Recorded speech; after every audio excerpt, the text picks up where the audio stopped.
भारत का वो राज्य जिसने दुनिया को शून्य का सिद्धांत और पहला गणराज्य दिया, जहां बुद्ध को ज्ञान मिला, लेकिन आजादी के 75 साल बाद इसी धरती की पहचान अपहरण, राजनीति, हत्याओं और जंगल राज जैसे शब्दों से होने लगी। ये कहानी है बिहार की, जहां सियासत और अपराध का चोली दामन का साथ रहा है। ये उस चक्र की कहानी है जहां सत्ता की बंदूक और बंदूक से मिली सत्ता दशकों तक राज्य की तकदीर लिखती रही। नमस्कार, मैं अज्जू भैया आप लोग का स्वागत करता हूँ एल्डोराडो में।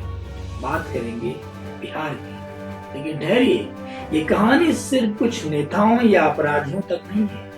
ये उस पूरे सिस्टम की कहानी है जिसने बिहार को अपनी गिरफ्त में ले लिया था। एक ऐसा सिस्टम जहां वोट जातियों में बढ़ते थे और बाहुबली सत्ता तक पहुंचने की सबसे बड़ी गारंटी थी।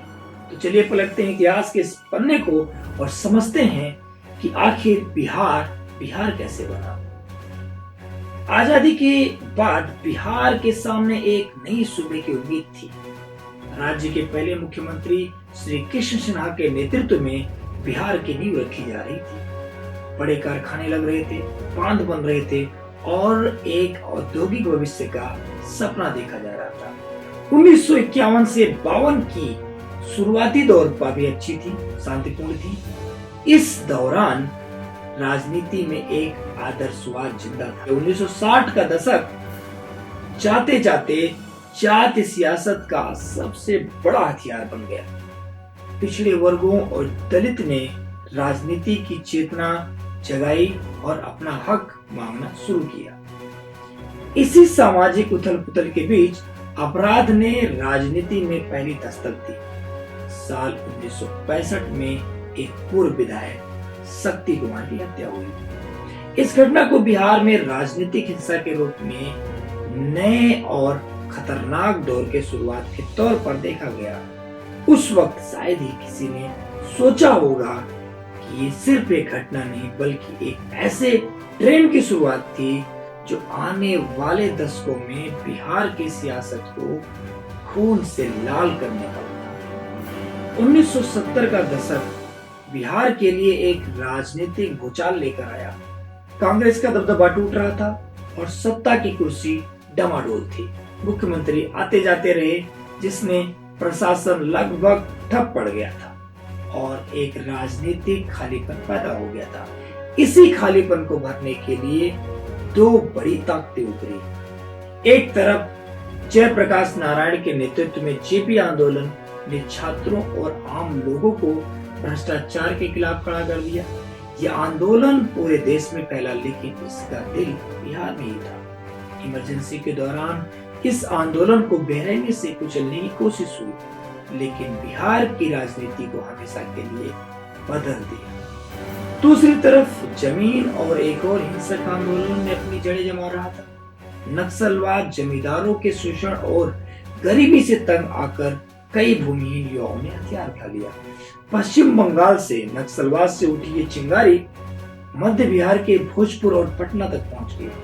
इसके बाद शुरू हुआ जातीय नरसंहारों का खूनी दौर, जिसने पूरे बिहार को दहला दिया। सन 1977 का बेलछी नरसंहार इसका एक भयानक उदाहरण था, जहां दलितों का सामूहिक नरसंहार किया गया और इसी राजनीतिक अस्थिरता में अपराधियों को एक सुंदर मौका दे दिया। उन्होंने समझ लिया था कि नेताओं को चुनाव जीतने के लिए उनकी जरूरत है। बूथ कैप्चरिंग और चुनावी हिंसा आम बात हो गई थी। 1969 के बाद हर चुनाव का हिंसा ग्राफ से बढ़ता गया। अब अपराधी सिर्फ अपराध के लिए काम नहीं कर रहे थे, वो खुद नेता बनने का ख्वाब देखने लग गए थे। 1990 का साल बिहार की सियासत में एक नया तूफान लेकर आया। केंद्र सरकार ने मंडल कमीशन की सिफारिश लागू की, जिसने पिछड़े वर्गों को सरकारी नौकरियों में आरक्षण दे दिया। इस फैसले ने बिहार के सामाजिक समीकरण में जैसे मानो विस्फोट कर दिया। समाज अगड़ों और पिछड़ों के बीच साफ साफ बट गया। इसी उथल पुथल के बीच एक नए नेता का उदय हुआ, नाम लालू प्रसाद यादव। अपने ठेठ अंदाज से, मजबूत जमीनी पकड़ और सामाजिक न्याय के नारे के साथ लालू यादव पिछड़े और दबे कुचले वर्गों की सबसे बड़ी आवाज बनकर उभरे।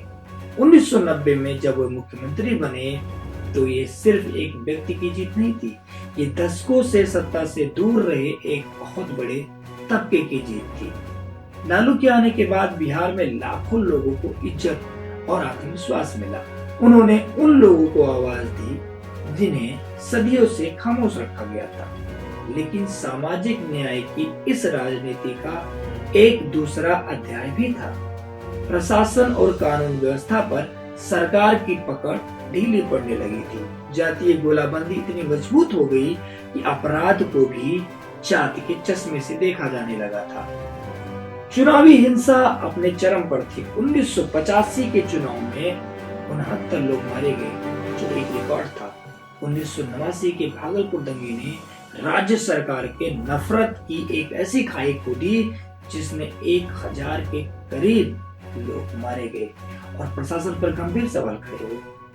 मंडल का ये वो दौर सामाजिक सशक्तिकरण तो लाया, लेकिन साथ ही उस जंगल राज को जमीन भी तैयार कर गया जो बिहार को अपनी चपेट में लेने वाला था।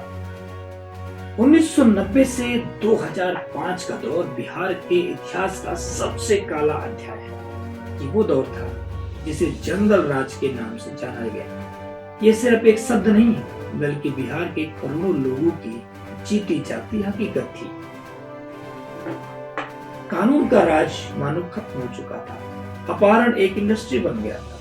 रंगदारी, हत्या, लूटपाट रोज की बातें थी। शाम ढलते ही सड़कें वीरान हो जाती थी और लोग अपने घरों में दुबकने को मजबूर थे। इस दौर में अपराध और सियासत का गठजोड़ अपने शिखर पर था। अब अपराधी नेताओं को सपोर्ट नहीं कर रहे थे, वो खुद विधायक और सांसद बन रहे थे। सीवान में मोहम्मद शहाबुद्दीन जैसे बाहुबलियों ने अपनी एक अलग सरकार बना रखी थी, जहां उनकी मर्जी ही कानून थी। मोकामा में अनंत सिंह और सूरजभान जैसे बाहुबलियों का दबदबा था, जिनके नाम से पूरा इलाका कांपता था। इन बाहुबलियों को राजनीतिक संरक्षण मिला हुआ था। राजनीतिक भ्रष्टाचार के गले तक डूबी थी। हजारों करोड़ का चारा घोटाला सामने आया, जिसने पूरे देश को हिला दिया। आखिरकार मुख्यमंत्री लालू प्रसाद यादव ने अपनी कुर्सी 1990 में छोड़ दी। ये वो दौर था जब बिहार की पहचान उनके इतिहास से नहीं बल्कि अपराध से होती थी। ऐसा लगता था कि राज्य एक ऐसे अंधेरे में खो गया है जहां से निकलना नामुमकिन है। बिहार की कहानी सीधी नहीं, बहुत उलझी हुई है। अगर आप वीडियो में यहाँ तक आए हैं हमारे साथ, तो इसका मतलब यह है कि आप हमारे इस मुद्दे को बहुत गहराई से समझना चाहते हैं। 15 साल के जंगल राज के बाद बिहार एक बदलाव के लिए तड़प रहा था। 2005 में बदलाव आया नीतीश कुमार के रूप में। सुशासन यानी अच्छी सरकार के नारे के साथ नीतीश कुमार ने सत्ता संभाली। उनका एक ही वादा था, बिहार को अपराध और भ्रष्टाचार के जाल से बाहर निकालना। शुरुआती सालों में नीतीश कुमार ने कानून व्यवस्था को पटरी पर लाने के लिए वाकई बड़े कदम उठाए। हजारों अपराधियों को सजा दिलाने के लिए स्पीडी ट्रायल कोड बनाए गए। संगठित अपराध की कमर तोड़ दी गई और धीरे धीरे लोगों में सुरक्षा का भाव लौटने लगा। सड़कों और बिजली जैसे बुनियादी ढांचे पर भी काम हुआ, जिससे विकास की एक नई उम्मीद जगी बिहार की जनता के बीच में। लेकिन बिहार की राजनीति की असलियत गठबंधनों और जातीय समीकरणों के बीच छिपी थी। नीतीश कुमार ने सत्ता में बने रहने के लिए कई बार पाला बदला। कभी वो बीजेपी के साथ गए तो कभी अपने सबसे बड़े विरोधी लालू प्रसाद यादव की पार्टी आरजेडी के साथ गए। उनके इन फैसलों ने राज्य में राजनीतिक अस्थिरता का एक नया दौर शुरू कर दिया। आज की तारीख में बिहार की राजनीति उन्हीं पुरानी धुरियों में घूम रही है। अपराध पूरी तरह खत्म नहीं हुआ है और बाहुबलियों का असर भले ही कम हुआ हो, लेकिन जड़ से खत्म नहीं हुआ। हाल के दिनों में 2025 के विधानसभा के चुनाव से पहले मतदाता सूची में बदलाव को लेकर एक बड़ा राजनीतिक विवाद खड़ा हो गया। विपक्ष ने इस पर कड़ा एतराज जताते हुए चुनाव बहिष्कार करने जैसी बड़ी गंभीर चेतावनी भी दे डाली। गठबंधन के अंदर भी खींचतान जारी है, जहां चिराग पासवान जैसे नेता अपनी ही सरकार की कानून व्यवस्था पर सवाल उठा रहे हैं। आजादी से आज तक बिहार ने एक बहुत लंबा और मुश्किल सफर तय किया है। श्री कृष्णा के विकास के सपने से लेकर जेपी आंदोलन की क्रांति तक, लालू प्रसाद यादव के सामाजिक न्याय से लेकर जंगल राज के अंधेरे और फिर नीतीश कुमार के सुशासन के वादे तक, इस पूरी कहानी में एक बात तो साफ है कि बिहार में राजनीति और अपराध का रिश्ता बहुत गहरा और पुराना है। जाति आज भी सियासत का सबसे बड़ा सच है, लेकिन अब विकास, शिक्षा और बेरोजगारी जैसे मुद्दे भी धीरे धीरे अपनी जगह और पहचान बनाने लगे हैं। तो सवाल अब यह है कि क्या बिहार कभी अपने जातीय परछाई से पूरी तरह बाहर निकल पाएगा? क्या यहाँ की राजनीति कभी जाति और अपराध के चक्र को तोड़ पाएगी? बिहार का भविष्य क्या होगा? इसका जवाब किसी एक नेता के पास नहीं, बल्कि बिहार के करोड़ों लोगों के हाथ में। इस पूरे सफर पर आप क्या सोचते हैं? आपको क्या लगता है कि बिहार सही दिशा में जा रहा है? अपनी राय जरूर दें।